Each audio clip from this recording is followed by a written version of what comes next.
نعیم ہمارے ابا کے پرانے ملازم کا بیٹا تھا۔ جب یہ 11 سال کا تھا اس کے ماں باپ زلزلے میں مکان کے ملبے تلے دب کر ہلاک ہو گئے۔ اللہ کی قدرت کی یہ لڑکا بچ گیا۔ والد صاحب اسے گھر لے آئے، اس کی پرورش کرنے لگے۔ وہ صرف 8ویں تک پڑھ سکا۔ گھر کے برابر والد صاحب کا گودام تھا جہاں وہ دکان کا مال اسٹاک کرتے تھے۔ خدیم کو گودام میں رہنے کے لیے جگہ دی گئی تھی۔ کھانا وہ ہمارے گھر سے کھاتا۔ گودام کی صفائی اور رکھوالی کے علاوہ گھر کا سودا سلف بھی اس کے ذمہ تھا۔ وقت گزرتا گیا، یہاں تک کہ نعیم گبرو جوان ہو گیا۔ اس نے قد کاٹ شکل و صورت خوب نکال لی تھی۔ والد صاحب کو ایک معاون کی ضرورت تھی اور اس لڑکے کا بھی کوئی نہ تھا۔ تبھی یہ ہمارے کنبے کے لیے لازمی ہو گیا تھا۔ پاؤں کی جوتی کو کوئی سر پر نہیں رکھتا، یہ میری اماں جان کے الفاظ تھے۔ وہ خدمت کار کا بیٹا تھا اور اسے خدمت کار ہی رہنا تھا، لہٰذا والدہ نعیم سے فاصلہ رکھتی تھی۔ کہتی تھی میرے گھر میں بچیاں ہیں اور غیر لڑکے کو دہلیز سے باہر ہی کھڑا رکھوں گی، اسے گھر کے اندر آنے کی اجازت دینا غلط ہوگا۔ والد صاحب کو تاکید کر دی کہ اب اندر نہیں آئے گا، جوان ہو گیا ہے، جو کام ہوگا باہر بتا دیجیے گا، کھانا بھی تھیپڑی میں رکھ دیں گے، اٹھا لے گا، اور برتن واپس تھیپڑی میں دھر کر دستک دے دے تو ہم خود ہی اٹھا لیں گے۔ والد صاحب نعیم سے پیار کرتے تھے لیکن والدہ کی منش و رضا کو بھی ملحوظ خاطر رکھنا ضروری تھا۔ بس جیسا اماں نے کہا ویسا ہی کیا۔ تاہم کبھی کبھار ہم اس لڑکے کو ضرورت پڑ جاتی تھی۔ جب بھی کبھی بھاری سامان ادھر سے ادھر کرنا ہوتا، چھت کے جالے صاف کرانے ہوتے، امی نعیم کو گھر کے اندر بلاتی، لیکن باجی کو منع کرتی کہ تم اس لڑکے کے ساتھ زیادہ بات نہیں کرنا۔ باجی بھی ایک کایا تھی، امی کی نظر چومتی تو نعیم سے باتیں کرنے لگتی۔ وہ اماں کی بات نہ مانتی، ماں کو غصہ آ جاتا اور اکیلے میں سمجھاتی غیر لڑکوں سے زیادہ بات نہیں کرتے، تم اس سے پردہ کیا کرو۔ باجی سمینہ ان دنوں ایفے کر رہی تھی۔ امی جان بیمار ہو گئیں اور بیماری جان لیوا ثابت ہوئی۔ بلڈ پریشر کے باعث والدہ کے گردے خراب ہو گئے اور کچھ دن بیمار رہنے کے بعد اللہ تعالیٰ کو پیاری ہو گئی۔ ہمارے لیے یہ صدمہ جان کا تھا۔ میں تب 7ویں میں پڑھ رہی تھی۔ امی کی کمی باجی کی باہوں میں خود کو چھپا کر پوری کرنے کی کوشش کرتی۔ وہ بھی سمجھدار تھی، مجھ کو بہت پیار کرتی۔ یوں بڑی بہن کے شانے سے لگ کر غم آدھا رہ جاتا تھا۔ ایف اے کے پیپرز دینے کے بعد میری یہ بہن گھر بیٹھ گئی۔ چھوٹے بہن بھائی سنبھالنے کی خاطر قربانی دی تو ہم بھی اپنی بہن کے انحصار کرنے لگے، اس کو بڑا سمجھنے لگے۔ وہ کھانا پکاتی، ہمارے کپڑے دھو کر استری کرتی، ہم کو تیار کر اسکول بھیجتی، اپنے والد کی بھی خدمت کرتی۔ لگتا تھا کہ ماں کا خلا باجی کے پیار نے پور کر دیا ہے، ورنہ تو شاید ہم کو والدہ کی محرومی ختم کر دیتی۔ 8ویں میں ہوش سنبھال کر تو اپنی ویسن بہن کسی اور کھیل میں الجھا ہوا پایا۔ والد صبح کام پر نکل جاتے اور رات کے لوٹتے۔ میں اور آسیہ اسکول چلی جاتی، ہمارا بھائی بھی پڑھنے چلا جاتا۔ گھر پر باجی اکیلی ہوتی تو وہ چھت کے گودام میں جھانک کر نعیم کو آواز لگا کر گھر کے اندر بلا لیتی۔ کسی کام کے بہانے سے پھر تنہائی میں ان کی ملاقاتیں ایک نئے ناٹک کا روپ دھار لیا۔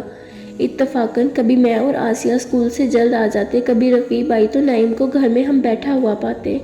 شروع میں دھیان نہ گیا، رفتہ رفتہ میرے دل میں عجب سا وسوسے اور سر اٹھنے لگے کہ یہ روز کیوں ہمارے گھر آتا ہے، جبکہ امی ہمیشہ باجی کو منع کرتی تھی کہ اس کے سامنے نہ جایا کرو، اس سے زیادہ بات نہ کیا کرو۔ نعیم کا اس طرح ہر وقت موجود رہنا ہمیں ناگوارا لگتا تھا۔ جب ہم نہ سمجھتے، کسی بات کو خیال میں نہ لاتے، جو عقل آئی، نعیم کو باجی کے ساتھ بے تکلفی سے گفتگو کرتا پا کر دم گھٹتا تھا۔ ہم جانتے تھے کہ وہ رشتہ دار نہیں ہے، ہمارا ملازم ہے۔ کبھی امو ابو نے ہم دونوں کے درمیان گھلنے ملنے نہ دیا تھا، اس کی حیثیت ہمیشہ نوکر کی ہی سی۔ بھائی ہم دونوں بہنوں سے چھوٹا تھا، میں ہی بڑی تھی، تبھی زیادہ فکر رہتی تھی مجھے۔ ابا کی وجہ سے چپ تھی کہ ان کو دکھ نہ پہنچے، لیکن باجی کے لچھن دیکھ کر دل جل کر خاک ہو جاتا تھا۔ پہلے باجی ہمارا بہت خیال رکھتی تھی، لیکن اب نعیم کی خاطر ہم کو بری نظر سے دیکھتی تھی۔ جب وہ ہوتا اس کو خوب کھاتی تواضع کرتی، اچھے کھانے دیتی، ہمیں ڈانٹتی ڈپٹتی تھی کہ ٹھہر جاؤ، بھوک سے مرے تو نہیں جا رہے۔ وہ نعیم کو کھانے دیتی، ہمیں بیٹھے منہ تکتے رہتے۔ باجی کے اسی رویے سے ہم تینوں کو اس کے خلاف کر دیا۔ جب میں 9ویں میں تھی، زیادہ الجھاؤ میں رہنے لگی، ایک روز جرات کر کے بہن کو جتلا دیا، باجی دیکھو تم جو کر رہی ہو ٹھیک نہیں ہے، باز آ جاؤ ورنہ ابا کو بتا دوں گی۔ اس نوکر ذات کو تم گھر میں مت بٹھایا کرو، عمدہ کھانے نہ پیش کیا کرو، ورنہ یہ اپنی اوقات سے باہر آ جائے گا تو ہم سب مصیبت بن جائیں گے۔ باجی نے اس دن مجھے بہت لعن طعن کی کہ افسوس ہے تمہاری سوچ پر، پڑھ لکھ کر جاہل رہ گئی۔ کیا ہمارا مذہب اس بات کا درس نہیں دیتا کہ امیر غریب سبھی انسان برابر ہوتے ہیں؟ تم مجھے غرور سکھا رہی ہو۔ نعیم نوکر ہے تو کیا ہوا، تو ہماری طرح انسان ہے، حقارت اچھی نہیں۔ میں حقارت نہیں کر رہی باجی، بلکہ آپ کو احتیاط سے کام لینے کا کہہ رہی ہوں۔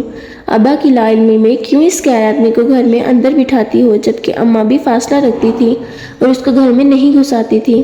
اپنا نہیں تو اپنی بہنوں کا خیال کر لو۔ یقیناً جب ابا کو اس بات کا علم ہوگا وہ بہت ناراض ہوگی، اور کبھی نہ کبھی تو ان کی علم ہو ہی جائے گا۔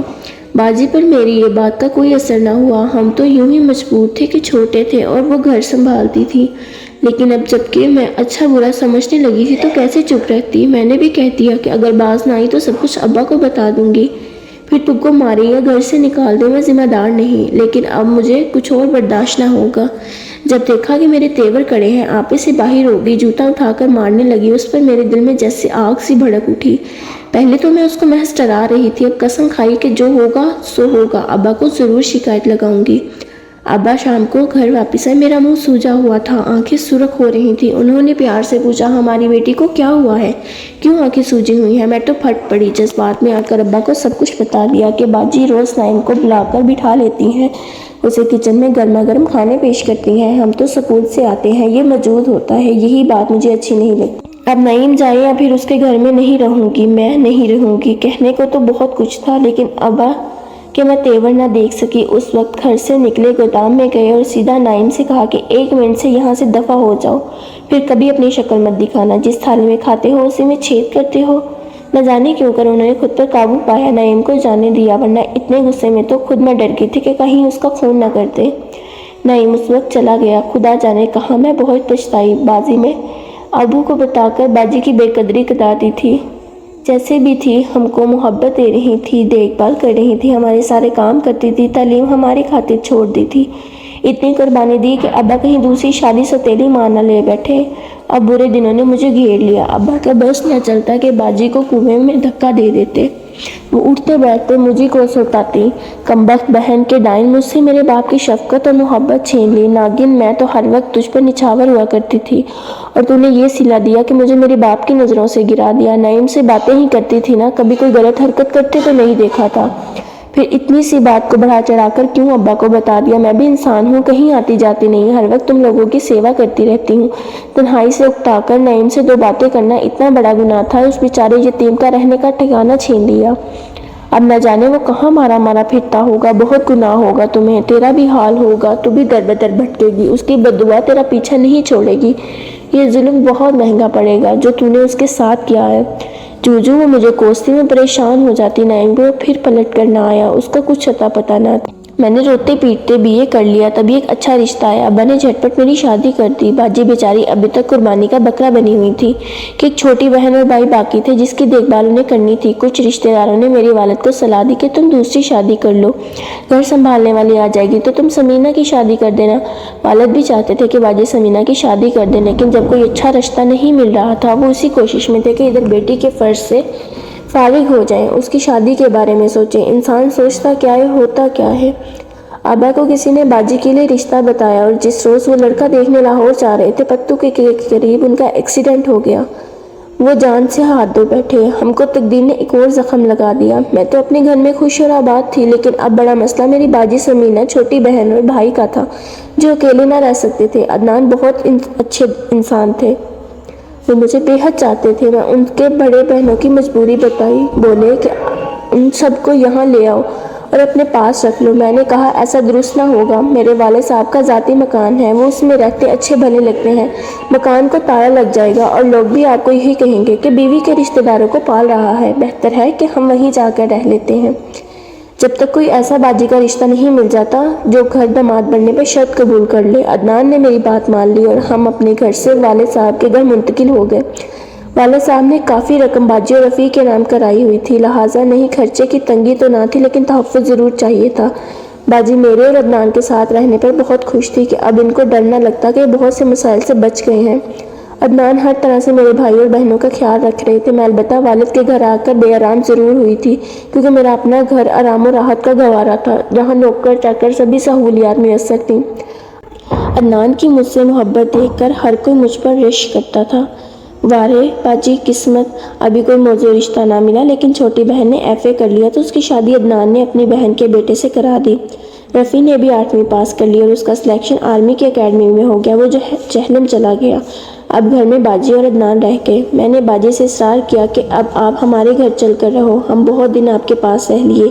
میرا یہ مقصد ہے کہ وہ میرے محل نما گھر ہے تو میرے خاوند کے اسٹیٹس کے مطابق ان کے لیے کوئی اچھا رشتہ آ جائے گا۔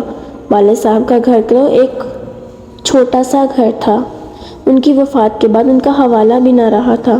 رشتوں میں لوگ ایسی باتیں تو مد نظر رکھتے ہیں۔ باجی میرے گھر ہمارے ساتھ رہنے لگی۔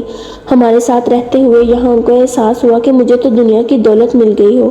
شوہر کے پیار کا خزانہ، عدنان کی محبت میرے لیے بڑا سرمایہ تھا جس سے میرا گھر رشک جنت تھا۔ وہ دل ہی دل میں کرنے اور مجھ سے حسد کرنے لگی۔ کاریں، بنگلہ، زیور، سبھی کچھ تو میرے پاس تھا۔ میں شہزادیوں کی طرح رہنے لگی۔ نوکر چاکر میرے آگے پیچھے ہاتھ جوڑے رہتے تھے۔ خدا تعالیٰ نے مجھے 2 بیٹوں سے بھی نواز دیا، لیکن میری بہن کے نصیب کے پھول نہ کھلے۔ کئی بار رشتے کی کوشش ہوئی لیکن بات بنتی اور پھر ٹوٹ جاتی۔ اللہ جانے کہ کیا وجہ تھی۔ حالانکہ میں اور عدنان خلوص دل سے چاہتے تھے کہ باجی سمینہ اب اپنے گھر کی ہو جائے۔ ان کی شادی کی عمر نکلی جا رہی تھی۔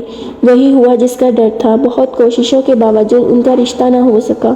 ان کی شادی کی عمر نکل گئی۔ میں تو خوش اور مطمئن اپنے بچوں کی چہکاروں میں گم تھی، لیکن مجھ سے کئی بڑی میری بہن تنہائی کی آگ میں جھلس رہی تھی۔ مجھے محسوس ہونے لگا کہ جب میں عدنان کے قریب ہوتی ہوں، ہم پیار و محبت سے بات کرتے ہیں، باجی کھو سی جاتی ہے۔ اب تو وہ اکثر ہم کو ہنستے بولتے دیکھ کر ٹھنڈی آ بھرتی تھی اور ان کے چہرے کا ہی رنگ بدل جاتا تھا۔ تبھی مجھے باجی کی اور زیادہ فکر ہونے لگی۔ میں نے ان کو خوش دیکھنے کی خاطر عدنان سے کہا کہ آپ بچوں باجی کو لے کر سیر پر چلے جایا کریں۔ تیسرے بچے کی آمد تھی، اس وجہ سے میری طبیعت خراب رہتی تھی اور گھر سے باہر نکلنا میرے لیے 2 بھر ہو گیا تھا۔ گرمیوں کی چھٹیاں تھیں۔ میں نے عدنان کو مجبور کیا کہ بچوں کو مری کی سیر کرا لیں۔ میں نہیں جا سکتی، باجی کو لے جائیں۔ انہوں نے بہت کہا کہ تمہارے بغیر سیر کا کیا مزہ آئے گا۔ میں نہ مانی۔ دراصل میں تو باجی کو خوش دیکھنا چاہتی تھی کیونکہ ان دنوں وہ بہت بجھی سی رہتی تھی۔ بس اسی دن میری خوشیوں سے منہ موڑ لیا اور میری بربادی کا آغاز ہوا۔ سیر سے واپسی پر میری بہن کا موڈ مزاج کچھ اور تھا۔ عدنان کی نظریں بھی بدلی تھی۔ وجہ میری سمجھ سے میں نہیں آئی کیونکہ اس رشتے کو میں شک و شبہ سے بالاتر سمجھتی تھی جو میری بہن اور میرے شوہر کے درمیان تھا۔ عدنان ایسے پیار کرنے والے شوہر جس پر ایک بیوی پورا بھروسہ کر سکتی تھی، جبکہ باجی نے تو مجھے بہت پیار دیا تھا۔ ماں کے گزر جانے کے بعد ان کی یاد کو اسی بہن کی محبت میں بھرا تھا، لیکن آج یہ کیا؟ دونوں ہی مجھ سے نگاہیں ملاتے ہوئے شرما رہے تھے۔ میں حیران اور خاموش تھی۔ تحمل سے کام لیا، خود کو سمجھا لیا کہ سگی بہن پر شک نہیں کرتے۔ معمول کے کاموں میں لگ گئی، لیکن باجی کے رنگ اور ڈنگ بناؤ سنگار کو بھی دھڑکا سا لگ گیا۔ خدا جانے کیوں جی کو بے سکونی کھا رہی تھی۔ تیسرے بچے نے جنم لیا۔ جب گھر لوٹی تو یہ گھر میرا نہ رہا تھا۔ عدنان نے معافی مانگی اور کہا تمہاری بہن کا قصور ہے۔ میں نے تو کبھی ایسا سوچا نہ تھا، لیکن اب جو ہو چکا ہے اس کو بتائے بغیر میرے ضمیر کا بوجھ ہلکا نہ ہوگا اور بڑھتا جائے گا۔ انہوں نے جو کہا سن کر سنائی میں رہ گئی۔ جس قدر ماتم کرتی کم تھی، کبھی بہن کی جانب دیکھتی تو کبھی شوہر کی طرف۔ دکھ تو یہ تھا کہ باجی کو اپنے فعل پر کوئی شرمندگی نہیں تھی۔ دل عدنان کو دھڑکتا تھا، پھر بھی انہیں چھوڑنا نہ چاہتی تھی کہ 3 بچوں کی زندگی کا سوال ہے، لیکن اخلاقی اعتبار سے اب مجھے ان کے نکاح میں نہیں رہنا تھا کیونکہ اب میرا اپنے شوہر سے کوئی ناتا نہ تھا۔ مجھے ان کا گھر چھوڑنا ہی پڑا۔ انہوں نے مجھے طلاق دے دی اور میں اپنے والد کے گھر آ گئی جہاں عرصہ سے تالا پڑا ہوا تھا، اور باجی نے عدنان سے نکاح کر کے میرا گھر سنبھال لیا، میری جنت پر حقدار بن گئی۔ انہیں میرے لٹنے کا ذرا بھی ملال نہ تھا اور میرے بچوں پر ان کو رحم آیا۔ میں دن رات یہی سوچ کر کے حیران ہوئی کہ اس قدر قریبی رشتوں کا بھی کوئی اعتبار ہے۔